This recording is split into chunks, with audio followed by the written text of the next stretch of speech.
Debate on clauses 3 to 5. The Honourable Leanne Dalzell.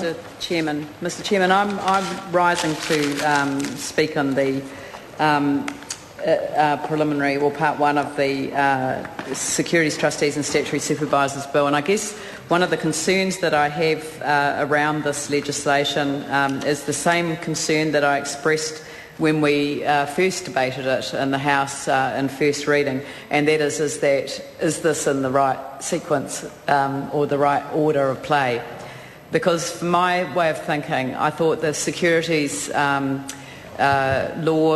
review should have come first, followed by the establishment of the Financial Markets Authority, followed by consideration of this. And this should have been considered wrapped up in the securities legal, review of the legislative framework.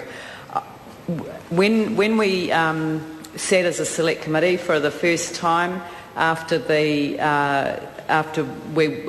2008 general election, it actually wasn't very long before we had a briefing from the Ministry of Economic Development.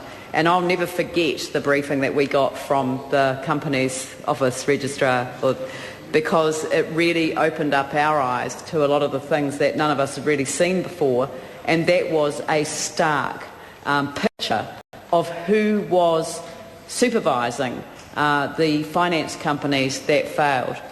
And this was, and there were two issues of concern. One were the trustee corporations, and one was trustees, and one was the auditors, and we're going to be dealing with those still in our select committee over the next few weeks. The issue for me was that we always talk about there being no regulation for finance companies.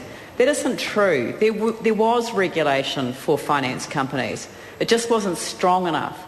And the regulatory supervisors under the former regime were these, the securities trustees. They were the ones who were responsible for overseeing decisions that were being made by finance companies and the investment or what was not being advised to the public by way of very convoluted arrangements, inter-party lending, all sorts of things that should never have been allowed to escape the scrutiny of the supervisors. And that's what made me wonder whether this was the right thing to do. So I'm kind of agnostic about it. The Labour opposition is not going to vote against the legislation. We're going to let it go through.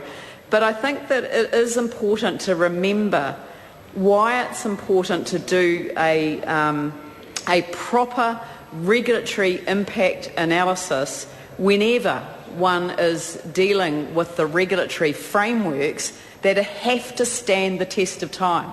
And what preceded the finance company failures obviously didn't stand the test of time. And I think that's my sort of strongest concern about the approach that we've adopted with the legislation. So we're not going to oppose it, but I just think that we have to be very cautious about this. And I would almost say to the government, I would hold this bill on the order paper.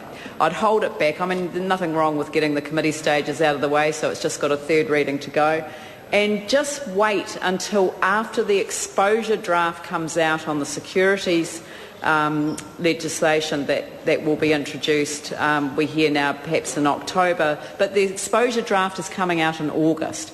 So my really strong advice to the Minister is hold this bill at the end of the committee stage and then have a serious rethink as to whether this is the structure to take us forward.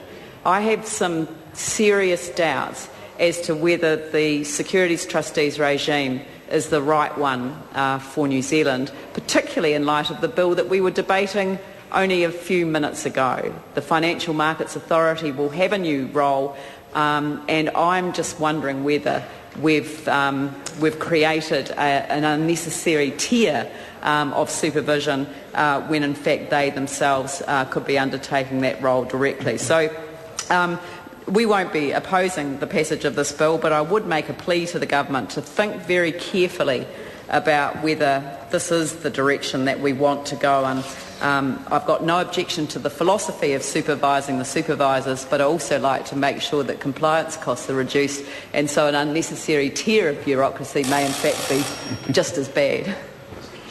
The Honourable